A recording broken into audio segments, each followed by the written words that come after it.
Je crois que c'était en 2014 avec l'ASM, une découverte en tandem. Et puis à l'époque, je faisais de la compétition, donc j'ai pas pu vraiment passer le cap au para complètement. Et j'ai gardé cette envie de sauter. Et donc, quelques années après, j'ai dû faire, quand j'ai arrêté la compétition d'escrime et de ski, eh bien, je me suis davantage mis au para. Et j'ai commencé à faire les compétitions de voltige en saut d'avion, en tandem. Et la soufflerie est arrivée là-dessus. Et puis aujourd'hui, voilà, je saute seul, mais il y a eu un déclic qui s'était fait il y a longtemps. Et il y a eu un grand parcours jusqu'au moment un peu ultime de mon premier saut solo qui était le 10 juillet, en 2023. En fait, la compétition, j'en ai fait beaucoup. Effectivement, ce qui me caractérise avec la compétition, c'est pas tellement mon goût de la compétition, c'est, et ça je l'ai appris après, c'est plutôt l'évolution qu'elle m'a permis d'avoir dans ma pratique. Je l'ai vu en escrime, je l'ai aussi beaucoup vu en ski, où si j'avais pas fait de compétition, eh bien, j'aurais jamais été capable de faire les dernières descentes que j'ai pu faire sur mes dernières compétitions, où j'ai vraiment eu le sentiment de toucher quelque chose de plus précis, plus efficace, de mieux fini, presque l'excellence, le beau geste. Et donc c'est ça que j'aime dans la compétition et ça m'a vraiment aidé dans la soufflerie, dans le saut d'avion, à aller chercher de la technique, à aller plus loin, à prendre le temps et à prendre le temps d'avoir un projet long aussi. C'est aussi ça qui m'a aidé et là dans cette idée de pas qu'en dit, il en a fallu du temps et de la persévérance. En fait, c'est venu déjà au départ d'une petite folie. Ça me plaît, bousculer, casser les codes. Et oui, un handi qui saute seul, ça n'existe pas vraiment. Ça existait à l'étranger, mais pas en France. Alors, ça me plaisait. Et puis surtout, quand on parlait de compétition, pour moi, c'était aussi un moyen de me motiver à aller chercher d'autres choses en compétition. C'est-à-dire que je me régale avec le parcours en soufflerie. Je trouve ça génial. On a monté avec la Fédé un programme dingue. Mais de pouvoir aller chercher autre chose derrière ça, ça m'éclatait. De me dire, en plus, tu vas chercher à prendre tes repères, à être plus autonome et à voir si derrière tu es capable de pouvoir proposer l'idée de sauter seul. Et donc en faisant tout ça, de la soufflerie, du parapente, de l'ascensionnel, beaucoup de tandem aussi, eh bien, j'ai construit petit à petit cette idée que tous les champs qui étaient importants pour faire un saut d'avion seul, eh bien, je cochais les cases au fur et à mesure. Et j'avais besoin de rassurer à la fois moi, mais aussi les gens avec qui je m'étais engagé, à la Fédé notamment, des moniteurs, pour avancer petit à petit. Donc ça ne s'est pas fait facilement parce que ce chemin n'existait pas de façon tracée. Mais l'idée, c'était de pouvoir le tracer avec d'autres sportifs. Je n'étais pas le seul, hein. Il y avait Airy Simsek, il y avait Jean-Michel Picarda notamment au tout début. Et donc cette idée, elle est née dans ma tête, mais aussi dans la tête des autres. C'est quelque chose qui est une sorte de rêve un peu collectif. Qu'il fallait pouvoir poursuivre, pousser jusqu'au bout.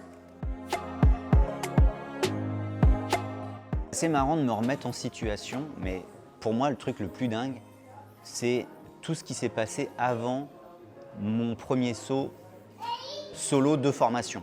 Alors, j'étais pas seul d'ailleurs sur ce premier saut, puisqu'il y avait les deux moniteurs. On est dans un format classique. Et ce qui s'est passé avant, c'est que j'ai fait 1000 fois le saut dans ma tête. Et 1000 fois les toutes premières secondes, moins le sous-voile, moins l'atterrissage, mais les premières secondes, la chute, mais je me suis passé ça 1000 fois dans ma tête. Je suis arrivé le jour J avec beaucoup à la fois d'envie, d'appréhension quand même, et puis de choses qui ne collaient pas du tout à ce que j'avais imaginé. Et effectivement, ça n'a pas été exactement ce que j'avais pensé. Dans ma sensation dans l'air, je pensais qu'avec mes 4-5 heures de soufflerie, j'allais être plus à l'aise. Et d'être tenu, d'être un peu dans un nouveau mode, j'ai pas été aussi facile que ce que je pensais. Mais je peux vous le dire, ça marche quand même. Mais il m'a fallu 2-3 sauts pour enfin ressentir que ça marchait. Et puis là, je volais en saut d'avion, les jambes serrées, bien attachées, pour pas qu'il y ait de perturbations. Alors qu'en soufflerie, je vole avec les jambes légèrement écartées grâce à un harnais. Et donc ça changeait un peu, donc ça a aussi participé au fait que j'avais quand même des choses à aller chercher en termes de sensations, de prise de repère. Donc étonnant quoi, ce tout premier saut était étonnant et au moment où les deux moniteurs me lâchent pour que j'ouvre mon parachute, enfin au moment où je l'ouvre, ils me lâchent et ça a duré mais moins d'une seconde. Mais j'ai trouvé ça assez génial de regarder en bas, de me voir descendre et de sentir que j'étais vraiment seul pour la première fois de ma vie en parachute. Donc c'était assez dingue.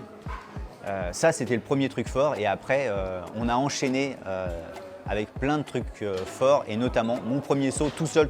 Ça a été assez étonnant. Dans la montée dans l'avion, je n'avais plus Jérémy Rénal, mon moniteur, avec qui on a fait toute cette aventure. Bien sûr, la formation PAC, mais même avant.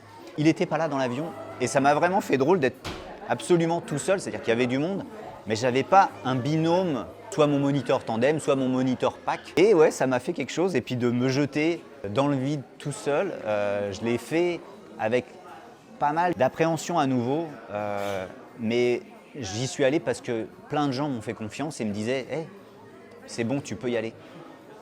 Et des gens qui ont une expérience de dingue, je pense à Franck Cotigny, je pense à Olivier Renoux, le DT de Bondu, tous ces gens-là qui, s'ils me laissent partir, c'est pas pour rien. Donc au moment de m'approcher de la porte, j'ai dit bah faut y aller, hein. Maintenant il n'y a pas d'hésitation, et bam, je me suis lancé. Et ce qui était génial, c'est que cette appréhension que j'ai eue, et bah, au bout de 2 secondes, elle est partie parce que j'ai retrouvé des appuis dans l'air et j'ai fait ah ça y est, c'est bon, je suis dans l'air et ça marche.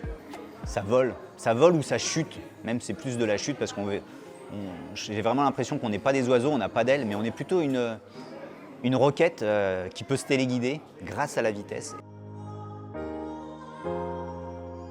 La confiance, pour moi, ça a été un point clé dans la réussite de ce projet, mais une confiance à plusieurs visages et dans tous les sens.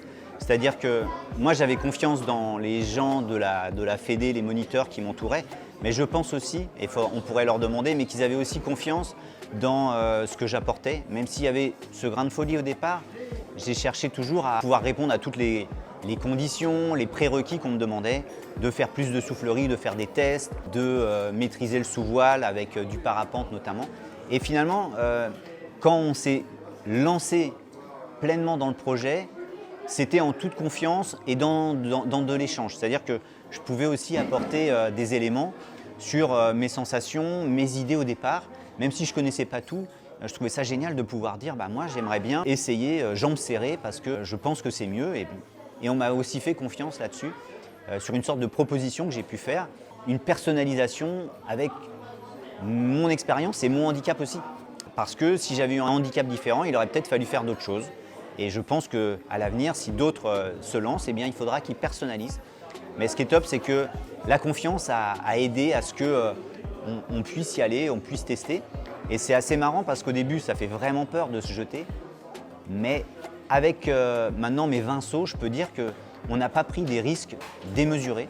On a pris des risques au même titre que des parachutistes bipèdes avec leurs jambes peuvent prendre quand ils sautent. On n'a pas poussé le curseur du risque. On a pu justement trouver des parades, trouver des solutions pour être presque en mode normal. Moi, j'ai fait une PAC normale et je suis content maintenant de sauter de façon quasiment normale.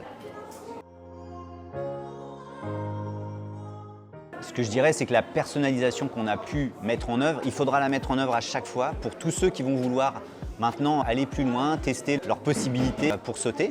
Mais on sait maintenant un peu les prérequis qui sont nécessaires pour se dire on va se jeter, mais avec des idées au départ, des possibilités d'aménagement. On peut faire des tests, notamment en soufflerie. Il faudra personnaliser et chercher un petit peu plus avant de se lancer dans le parcours de formation qu'on pourrait appeler la PAC Handi. Moi, je trouve ça assez sympa, cette formulation. Je l'ai utilisée pendant toute ma préparation. Et voilà, je suis tatoué PAC Handi maintenant.